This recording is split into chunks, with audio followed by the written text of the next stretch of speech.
Estudo do 9º mandamento. Yasmin, eu sempre gosto de começar perguntando a você, não sei porquê. Qual é o 9º mandamento, Yasmin? Muito bem.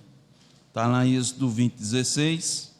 Vamos atualizar os irmãos. Hoje a gente está com Pedro e família. Surpresa boa. Ele não disse nada não, viu, irmãos? Quando diz, normalmente eu comunico, né?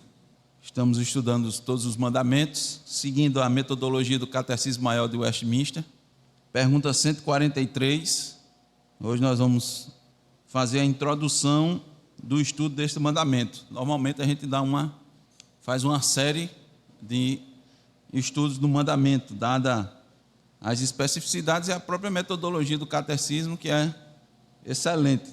Ele mostra qual é o mandamento, mostra os deveres requeridos neste mandamento, mostra os pecados proibidos nesse mandamento e, se o mandamento tiver, as razões anexas a este mandamento. No caso do 9º mandamento, não temos explicitadas as razões anexas. Deus não deixou, só não dirás falso testemunho contra o teu próximo. Isso está lá em Êxodo capítulo 20, versículo 16, que nós recitamos no início da escola dominical, e em Deuteronômio capítulo 5, versículo 20, como a maioria dos mandamentos, um mandamento pequenininho. Esse aqui não diz só não dirás falso testemunho, mas complementa, né? Não dirás falso testemunho contra o teu próximo. Evidentemente que a gente tem como pecar contra esse mandamento contra Deus, quando nós fazemos votos e não cumprimos, mas principalmente com o nosso próximo, que nós convivemos constantemente. Esse é só um dos exemplos que a gente pode quebrar esse mandamento contra Deus, né? Fazendo um voto e não cumprindo, mas tem muitos outros, evidentemente, que estão anexos. Então é um mandamento pequenininho, mas que possui grande desafio para ser cumprido. Por quê, irmãos? Porque a facilidade de quebrar é muito grande. É muito fácil quebrar esse mandamento. Nas situações que nós passamos diariamente, a forma mais fácil da gente evitar algum tipo de constrangimento, e nós não... É ruim passar por constrangimento, né? É ruim confrontar, é ruim ser confrontado. É difícil fazer isso biblicamente. É difícil, é complicado. Mas, irmãos, é de tal maneira importante que a saúde da sociedade, digamos assim, depende desse mandamento. Depende. A nossa sociedade, especialmente a brasileira, que o irmão orou, no qual o principal instituto de pesquisa, de levantamento de dados do Brasil diz que a grande maioria é cristã, né? No nosso país a grande maioria é cristã, declaradamente cristã. Diz que é cristã, mas mentir é algo que as pessoas consideram normal. É normal mentir.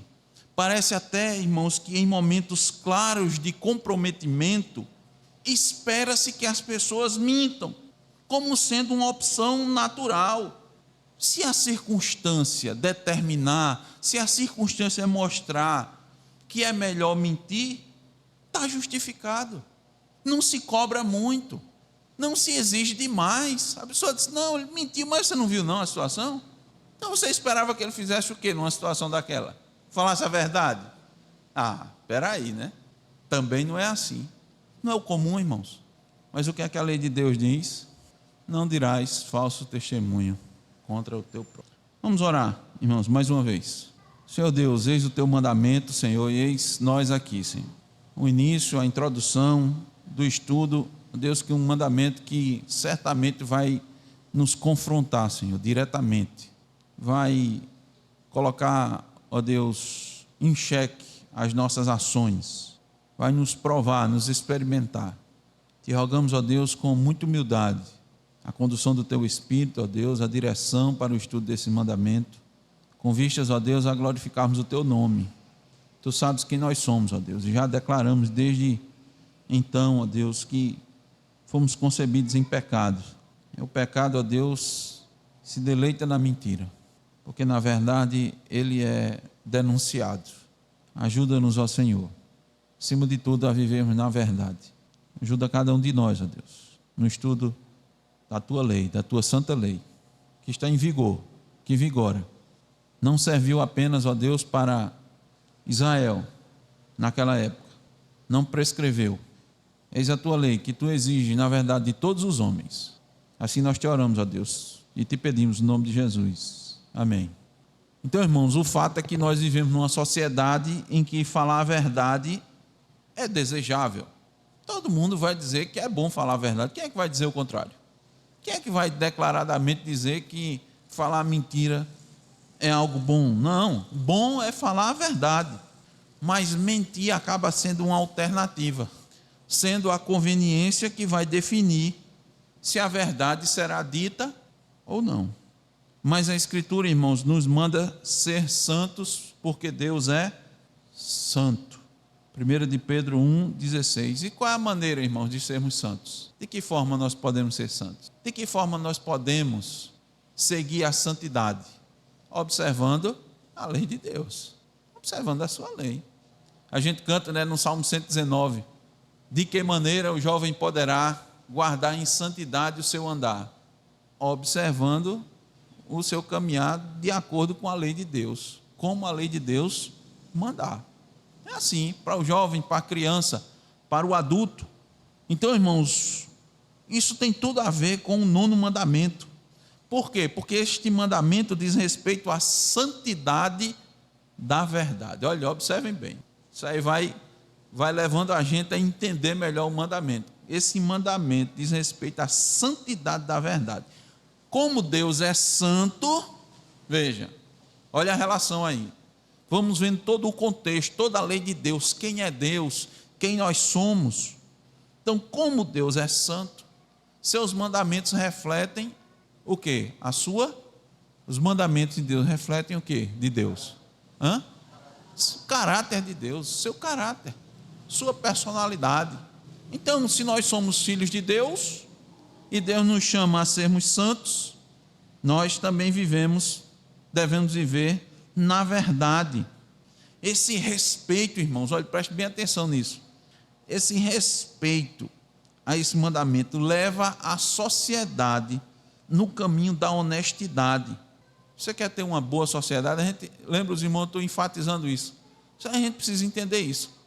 Você quer ter uma sociedade boa? Não tem, irmãos, outra solução, não tem outro caminho que não seja pela palavra de Deus, pela lei de Deus. Não tem atalhos, não existem, porque o que Deus deixou na sua palavra é para que o homem seja perfeito, seja santo, seja parecido com seu Deus, imite Jesus Cristo, reflita Cristo na sua vida. Então não vai ser por outro caminho. O caminho é a palavra de Deus. As pessoas tentam por aí muitos modos de entender a sociedade, compreender o ser humano na sua essência. Aí tem muitas ciências, muitos estudos que levam para isso, para aquilo outro.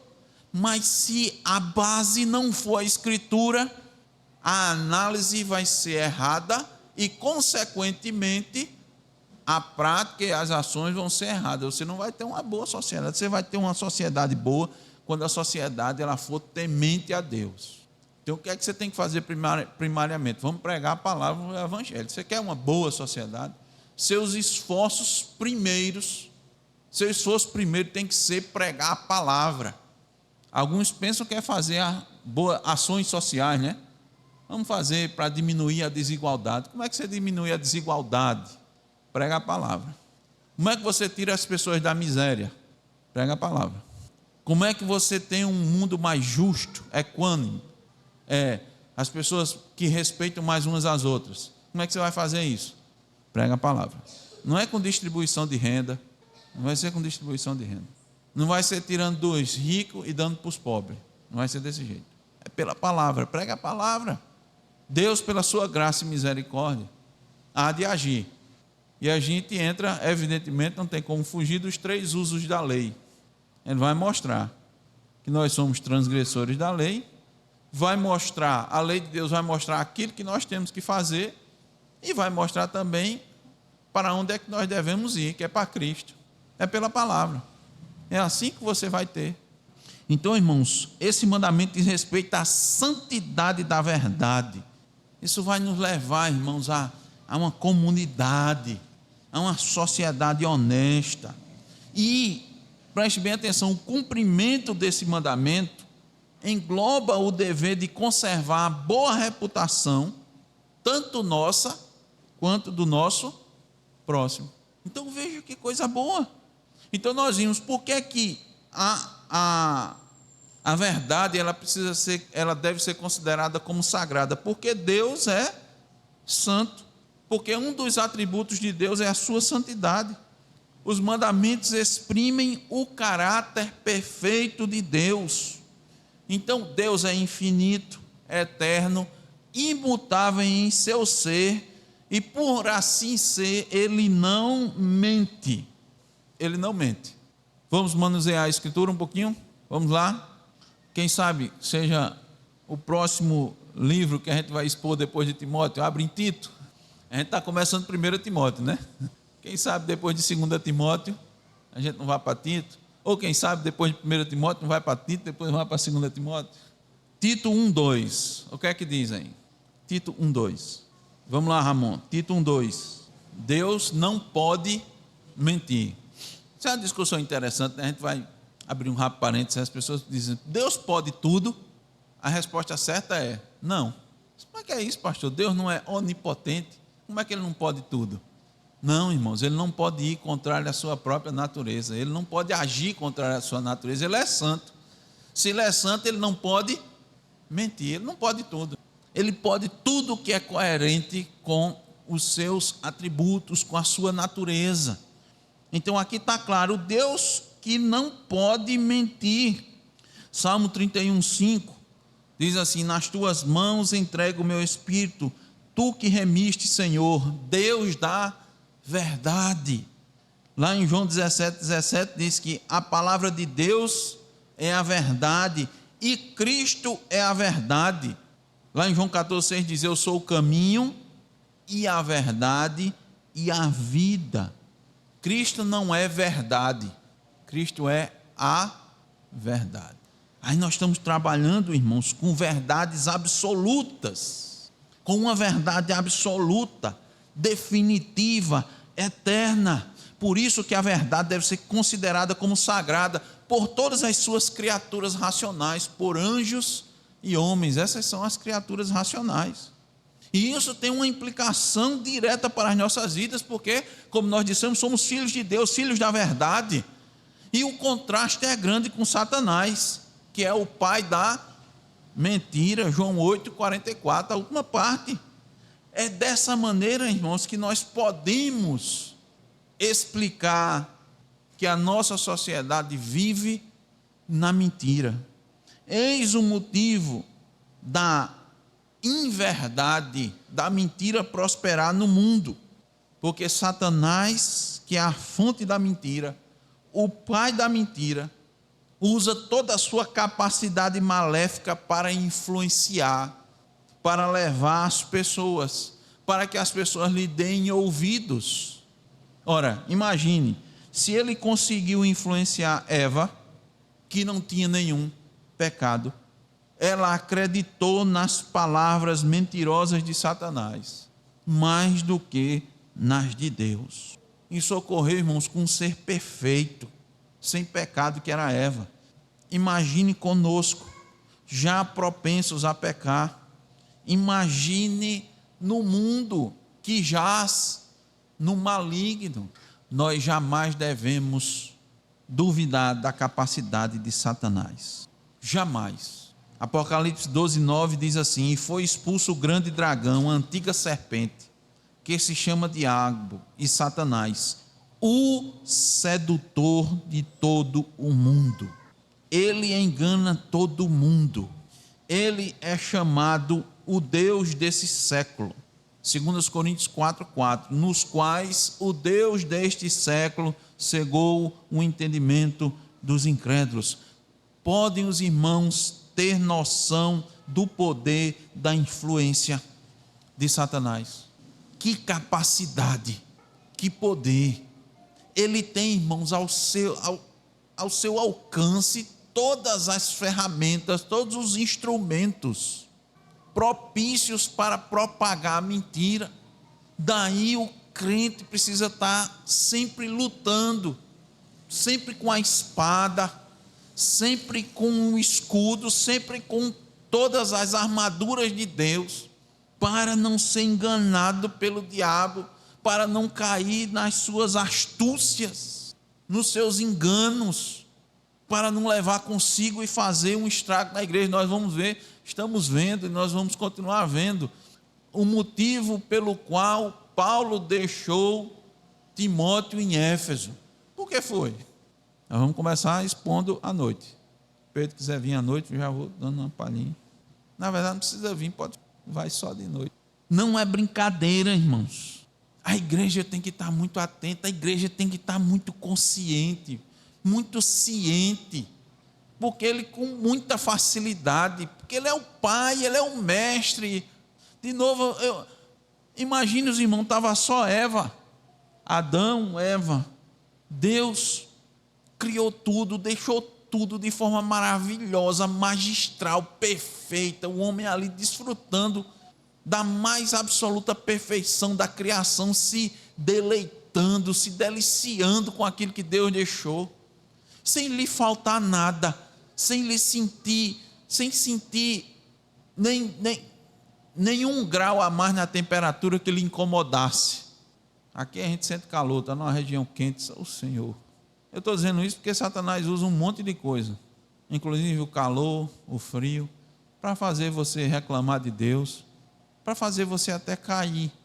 Ele usa tudo, a capacidade dele é enorme. Mas eles não tinham nada, eles estavam lá na completa perfeição. E Satanás ainda consegue levar Eva a duvidar das palavras de Deus. Quanto mais a gente. Esse mandamento, irmãos, diz respeito à santidade da verdade. Porque Satanás tem a capacidade de cegar o entendimento, de modo que o evangelho, sendo pregado, não tenha condições de resplandecer. Novamente, segundo os Coríntios 4:4 diz: nos quais o Deus desse século cegou o entendimento dos incrédulos, para que lhes não resplandeça a luz do evangelho da glória de Cristo, o qual é a imagem de Deus. Evidentemente nós sabemos, porque as pessoas por si só não conseguem, vão jamais entender o evangelho se não for uma ação externa vinda da parte de Deus para lhe fazer abrir o entendimento, que é o novo nascimento. Se não for, não tem, porque primeiro ele não entende o evangelho, depois, se porventura esse evangelho faz algum sentido para ele, o Deus desse século faz com que essa luz do evangelho não resplandeça, algo que para a gente é claro, algo que para a gente é cristalino, que você olha e diz: meu Deus, como as pessoas não conseguem entender, está aqui na palavra de Deus, e mostra não só um versículo, mostra o texto, o contexto, mostra a harmonia das escrituras, e as pessoas não entendem porque Satanás faz com que essa luz não seja para eles clara como é para nós. Evidentemente, irmãos, vou colocar só para título de registro, né? Os irmãos sabem, não é porque Deus não tem capacidade, Satanás tem a capacidade de eclipsar a luz do sol da justiça. Ele não tem essa capacidade. Não há quem consiga resistir à ação de Deus. Aqui está claro na palavra de Deus a situação em que o homem se encontra e a capacidade que Satanás tem para que a gente não faça pouco caso dele, como Pedro advertiu e Judas advertiu com relação aos falsos mestres, que tripudiam de Satanás, acham que podem com Satanás. Satanás faz dele gato e sapato, Satanás faz deles seus instrumentos. Da mesma forma que Cristo tem um reino, Satanás também tem, o Deus deste século. João 14:30 diz que Satanás é o príncipe do mundo aqui, ó. Já não falarei muito convosco, porque aí vem o príncipe do mundo e ele nada tem em mim. Agora, ele tem um reino e é o reino da mentira. Toda sorte de mentira, de engano, de meias verdades, de insinuações, vem de Satanás. E os dominados, preste bem atenção, os dominados pela inverdade são os cidadãos do reino dele. E a gente tem que ter cuidado, porque os crentes que usam da mentira estão manuseando as armas do reino de Satanás. Há quem pense que pode usar as armas do reino de Satanás para servir ao reino de Deus. O engano, a ilusão, a mentira, a meia-verdade. Não vamos falar tudo, não. Não vamos dizer tudo, não. Vamos ser estratégicos. A gente diz só um pouquinho. Depois, pode ser que a gente diga o resto. Aí, num claro contraste dos falsos mestres que assim procedem, Paulo disse: eu não deixei de vos ensinar todos os desígnios de Deus. Não tem nada escondido. Eu expus tudo. Não tem nada da verdade, não tem nada do ensinamento de Jesus Cristo que está escondido. Alguns dizem: não vou ensinar isso aqui não. Se eu ensinar isso daqui, meu Deus do céu, eu não sei não. A igreja não vai se sustentar. Eu vou acabar com a igreja. Você vai acabar com a igreja ensinando a verdade. A igreja que é a coluna e baluarte da verdade. Como você vai acabar com a igreja? Nós vamos perder muitos membros, verdadeiros crentes, cidadãos dos céus, ou você vai perder os cidadãos da terra? Porque se perder os cidadãos da terra assim dentro da igreja, pelo jeito, irmãos, é uma coisa excelente. É muito bom, por sinal. Isso significa purificação, porque a igreja é purificada pela palavra, pela verdade. A tua palavra é a verdade, ela quem purifica, ela que torna a igreja santa. Então não faz sentido nós que somos do reino da verdade, do reino da luz, usarmos as armas do reino das trevas, da mentira, do reino de Satanás. Nós temos que trabalhar com a verdade. Por isso, irmãos, que esse mandamento diz respeito à santidade da verdade. Agora, como nós dissemos aos irmãos, Satanás tem ao seu serviço muitos instrumentos. Ele tem ao seu serviço uma corrente de pensamento filosófico que doutrina as pessoas, até de forma inconsciente, a aceitarem a mentira. Porque normalmente, irmãos, Satanás age desse jeito. Eu vou enfatizar algo. Satanás trabalha nas sombras. Satanás trabalha ali com o engano. A Bíblia diz que ele pode parecer até um anjo de luz. E normalmente é assim que ele faz. Ele não vai conseguir adentrar na igreja. Ele não vai conseguir nas igrejas fiéis e verdadeiras. Na igreja de Jesus Cristo. Ele não vai adentrar na igreja, irmãos, com aquela caricatura de chifre preto com vermelho, normalmente, que pintam ele, de rabo, com tridente. Ele não vai entrar na igreja. Desse jeito ele vai assustar. Ninguém vai querer. Ele vai entrar bonitinho. Ele vai entrar com ensinamentos, aparentemente, que tem uma boa receptividade, que vai agradar. Não vai ser um negócio que vai espantar de primeira assim. E normalmente vem de forma sorrateira, de casa em casa, conversando no ouvido do irmão, no ouvido do outro. Olha, irmão, quando você vê esse modus operandi, quando você vê uma pessoa agindo desse jeito, pode ter certeza, esse aí está agindo como um instrumento de Satanás. Cristo não fazia isso, irmãos. Paulo não agia desse jeito, Pedro não agia desse jeito, nenhum dos apóstolos, nenhum dos profetas. Ele chegava e dizia para o povo as verdades. Ele recebia de Deus e transmitia. Agora, Cristo, evidentemente, falava para o povo e ensinava mais ainda aos seus discípulos em casa. Isso é diferente.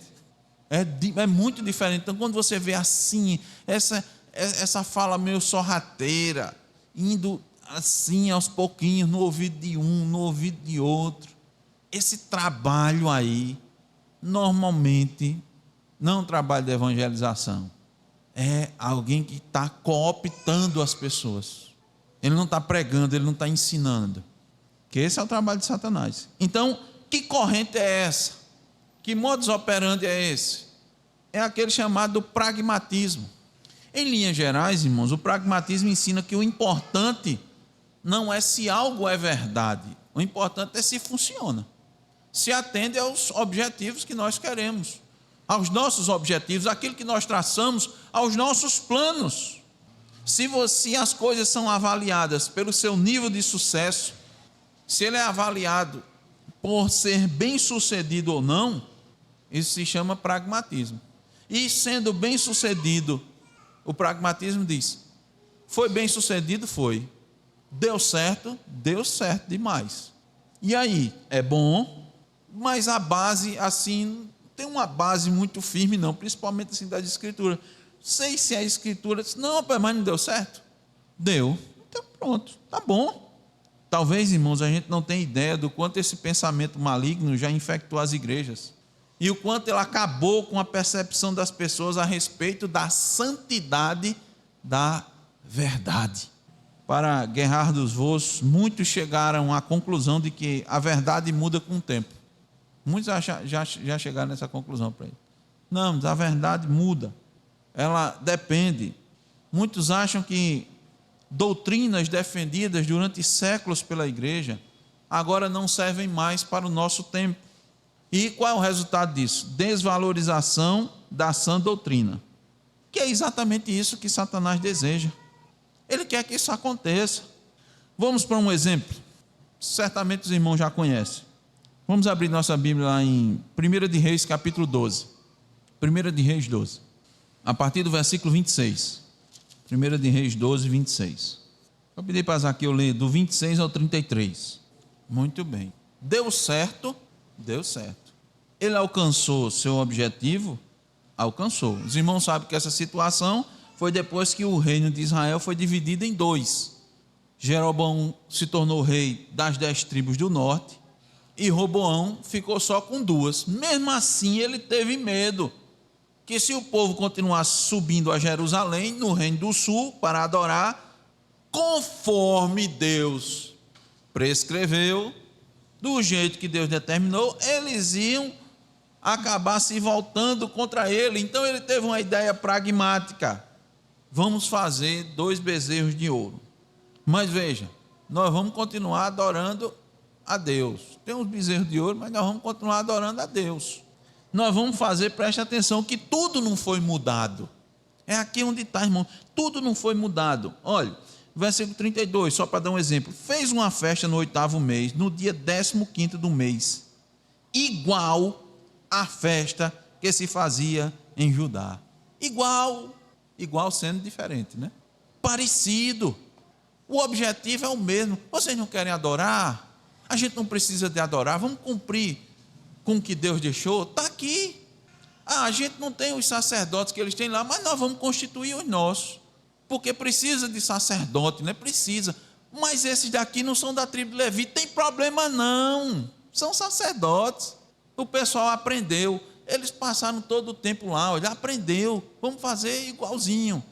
Mas não está tão igual não, mas não tem problema não. O que vale é a intenção do coração de adorar a Deus. E está todo mundo aqui unido. As tribos estão aqui. Olha como isso vai fazer com as tribos, que as tribos vão ficar unidas. Olha como a igreja vai ficar unida. Não vai se dispersar. Não vamos perder crentes. Não vamos perder os irmãos. Não vamos perder os membros. Vai ficar todo mundo aqui, ó, entre nós mesmos. Vamos fazer desse jeito. Vai dar certo. Ó, 10 tribos. É muita gente. Ó, lá, eles, é só um lugar. Aqui eu vou fazer 2. Olha que coisa boa. 2. Lá só tem 1. Aqui tem 2. Quem estiver mais perto de Betel, vai para Betel. Quem estiver mais perto de Dan, vai para Dan. 2 centros de culto, você escolhe o que você achar melhor. O que for melhor para você, o que lhe for mais conveniente. E aí ele evita que o povo vá para Jerusalém, mantenha o controle político do seu reino. Politicamente funcionou bem. O povo ficou no reino do norte, estabilizou o seu poder, criou uma nova estrutura religiosa e sacerdotal, mas era claramente contrário à verdade, à vontade de Deus. Diga, irmão. Exato. Vão rejeitar. Diga, irmão.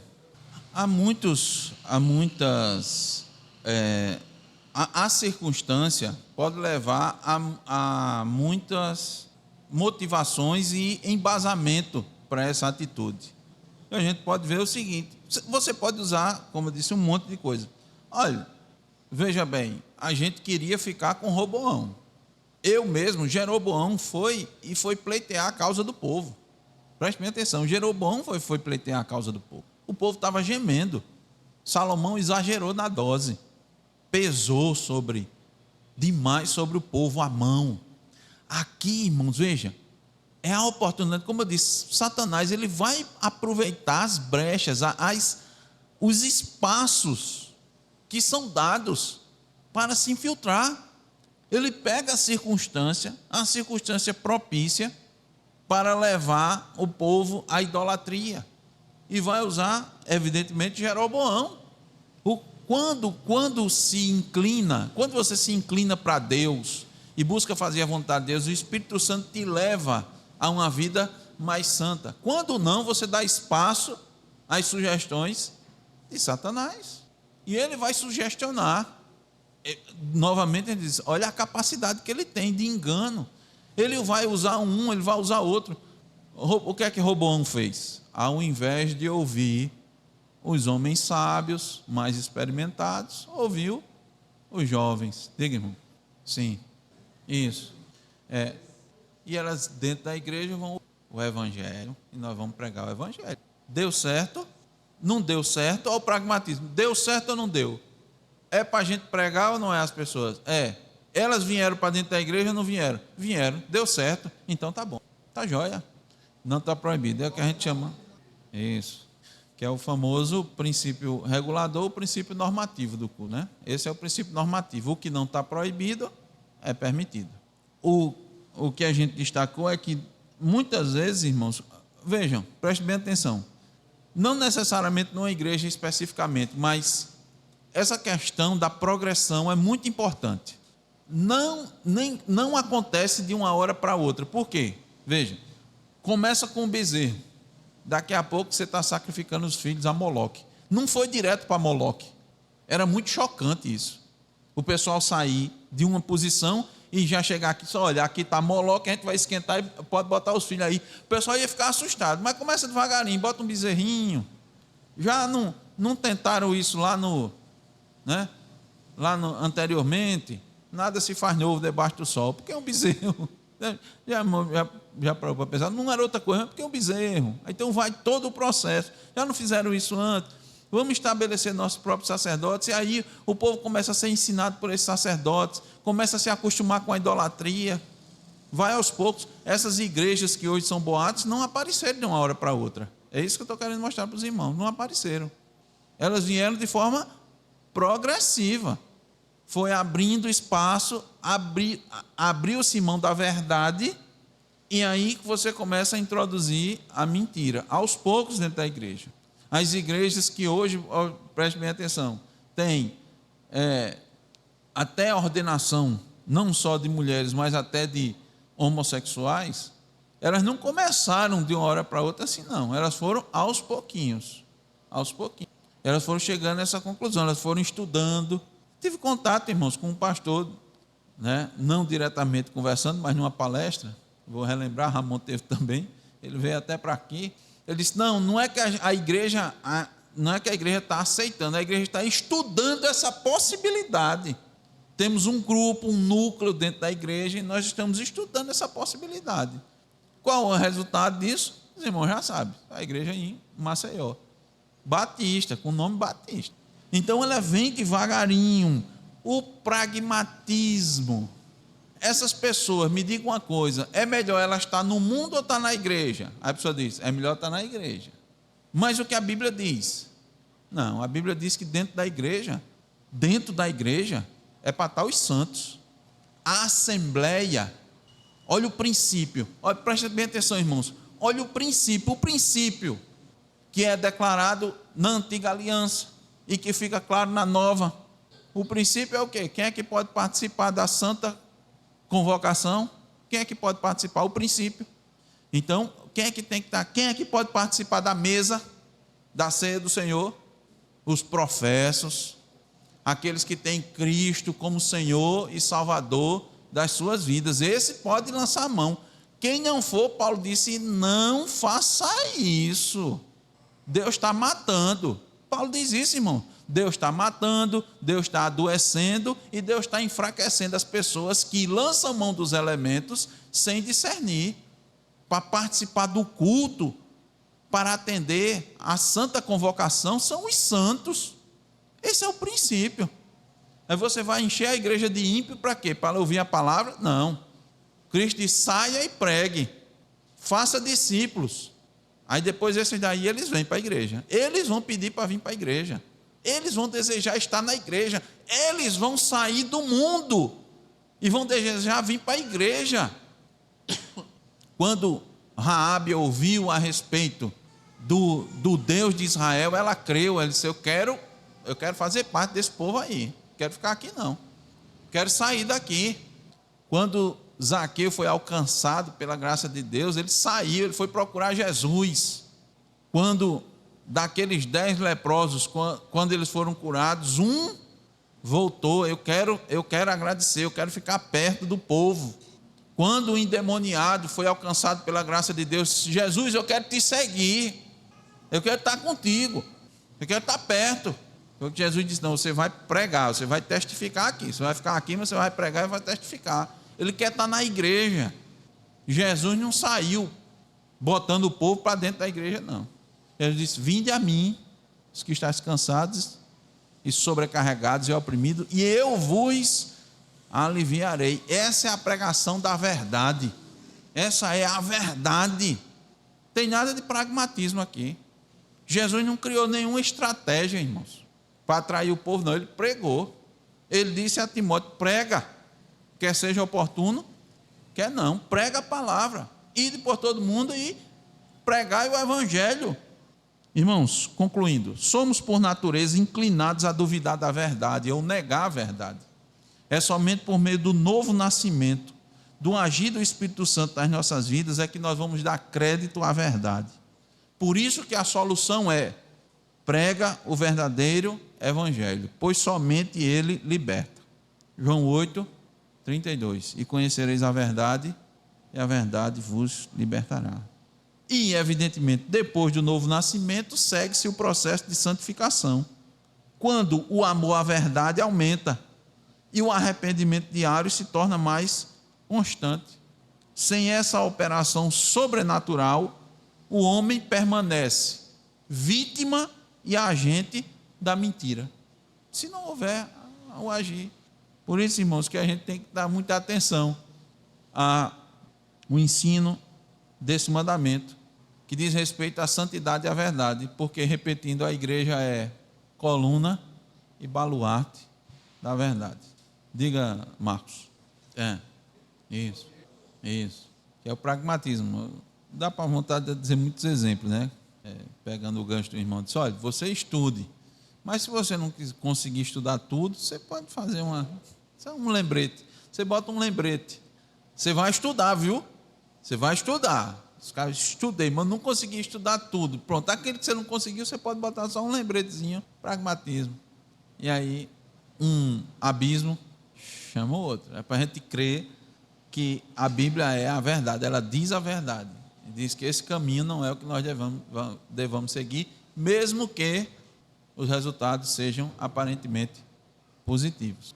Porque, irmãos, o resultado de Cristo aparentemente foi negativo. Para a gente finalizar, o resultado de Cristo aparentemente negativo. Sabe por quê?